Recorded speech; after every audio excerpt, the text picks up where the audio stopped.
रामनगर में एक श्याम नाम का मज़दूर रहता था, जिसकी 4 बेटियां थीं।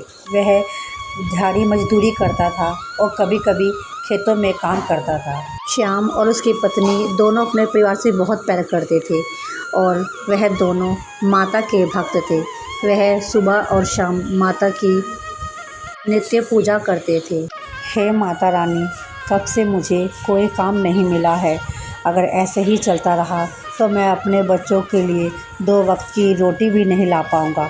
हे माँ, मुझ पे कृपा करो और आशीर्वाद दो कि मैं हमेशा अपने बच्चों का भरण पोषण अच्छे से कर सकूं। हे माँ, अब तेरा ही सहारा है। कुछ दिनों बाद लाला जी, ज़रा सामान उधार दे दो, काम लगते ही पैसे वापस कर दूँगा। और शाम घर का सामान लेके वहाँ से चला जाता है।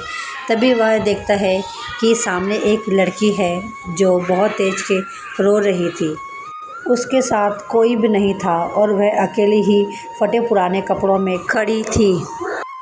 श्याम उसके पास गया और उसने पूछा, तुम कौन हो? उसने कहा, मेरा नाम वैष्णवी है और मैं कब से भूखी हूँ। मुझे बहुत भूख लगी है। हे माता, क्या ये भी हमारी तरह भूखी है? बाबूजी, क्या सोच रहे हो? मुझे दे दो, मैंने सच में 2 दिन से कुछ नहीं खाया है। भूख के मारे चक्कर भी आ रहे हैं। माता रानी आप पे कृपा करेगी। शाम कुछ सोचता है और कहता है, कोई बात नहीं, मेरे बच्चों का ना सही, कम से कम इसका तो पेट भरेगा। मैं ये खाना इसे ही दे देता हूँ। कल कुछ होगा तो बच्चों को खिला दूँगा। दे दो साहब। शाम कुछ देर तक सोचता है और फिर कहता है, ये लो बेटी, तुम ही ले लो। आज तुम्हारा ही दिन है शायद। नहीं, मुझे खाने के साथ मुझे घर भी चाहिए। मैं बिल्कुल अकेली हूँ, मेरा कोई नहीं है, ना माँ ना बाप, ना मेरा कोई घर। क्या आप मुझे अपने साथ लेके चलो? बताइए, आप लेके चलेंगे मुझे अपने घर में? शाम कुछ सोचता है, पहले से ही मेरी 4 बेटियां हैं, मैं उनको तो भरपेट खाना नहीं खिला सकता, पर इसे कैसे लेके जाऊं? आप क्या सोच रहे हैं, ले जाएंगे मुझे अपने साथ? नहीं, मैं बहुत गरीब हूँ, मैं तुम्हें अपने साथ नहीं ले जा सकता। और शाम अपने घर निकल जाता है और रात को जब वह घर पहुँचता है तो उसके सपने में वही लड़की आती है और वही कहती है कि आप मुझे अपने घर ले चलो, मेरा कोई नहीं है। और शाम एकदम से सपने से जाग जाता है। हे माता रानी, ये कैसी परीक्षा है मेरी। और अगले दिन शाम फिर से वही निकलता है और उसे फिर से वही लड़की मिलती है जो कहती है, आप मुझे अपने साथ अपने घर लेके चलो। फिर से शाम सोचता है और कहता है, हे माता रानी, मैं कैसे इसको अपने साथ ले जाऊं? मैं तो कुछ काम भी नहीं करता, मज़दूर हूँ, मैं अपने बच्चों को भरपेट खाना नहीं खिला सकता, तो मैं उसे क्या खिलाऊंगा? मुझे माफ़ करना माता रानी, मैं उसे नहीं ले जा रहा। और फिर वापस उसे छोड़ देता है और फिर सोता है तो फिर वही सपना आता है, आप ऐसा करें, उसे लेके आ जाइए। लेकिन हमारी तो 4 बेटियां हैं। कोई बात नहीं, जहाँ 4 बेटी को खिला रहे हैं, हम अपनी एक बेटी को और खिला लेंगे।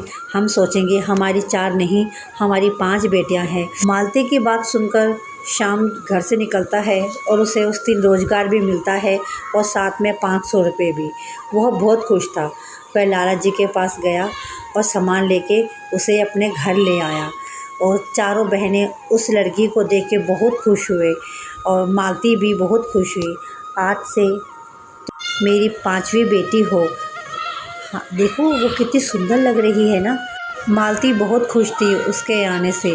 शाम ढल जाती है और शाम को घर आ जाता है और घर आकर कहता है, इतनी अच्छी खुशबू, इतना लाजवाब खाना, ये खुशबू इतनी अच्छी कैसे है? आज तो लगता है तुमने बहुत अच्छा खाना बनाया है, ज़रा देखो तो। हाँ हाँ, क्यों नहीं, आप खा के तो देखिए एक बार। इस खाने में तो मालती आज बहुत स्वाद है, लगता है बरसों के बाद बहुत स्वादिष्ट खाना और बहुत अच्छा खाना खा रहा हूँ। मालती, तुम्हारी जितनी भी तारीफ़ की जाए बहुत कम है। आज तुमने सच में बहुत अच्छा खाना बनाया है। तारीफ़ करनी है तो वैष्णवी की करो, वैष्णवी ने आज सारा खाना बनाया है। सच में वैष्णवी एक होनहार और बहुत अच्छी बेटी है।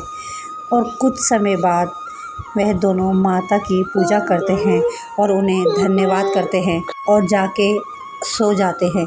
तभी शाम को सपना आता है और उसे माता रानी की आवाज़ सुनाई देती है।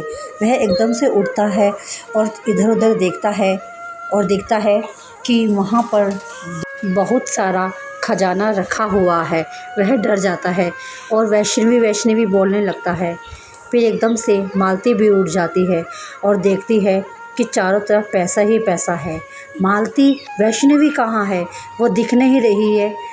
हे माता रानी, मेरी बेटी वैष्णवी कहाँ गई? श्याम, मैं कहीं नहीं, मैं यहीं हूँ। हे माँ दुर्गा, आज मैं धन्य हुआ। मुझे साक्षात माँ आपके दर्शन हो गए। माँ, आपकी बड़ी कृपा कि आप मुझ गरीब के घर में रही मेरी बेटी बनकर। हाँ श्याम, मैं सच में तुमसे बहुत खुश हूँ। तुम्हारा दिल बहुत ही कोमल हृदय वाला है। तुम खुद भूखे रहकर तुमने मुझे रोटी दी, मुझे अपने घर में शहद दिया। इसलिए मैं तुम्हें आज ये आशीर्वाद देने आई हूँ कि आज के बाद तुम्हें कभी भी धन की कमी नहीं होगी। हे माता रानी, आपकी माया अपरंपार है। श्याम, मेरा आशीर्वाद तुम्हारे और तुम्हारे बच्चों के साथ हमेशा रहेगा। श्याम और उसकी पत्नी माता को धन्यवाद करते हैं और माता वहाँ से चली जाती है। दोस्तों, वीडियो अच्छी लगी हो तो लाइक और चैनल को सब्सक्राइब करना ना भूलें। धन्यवाद।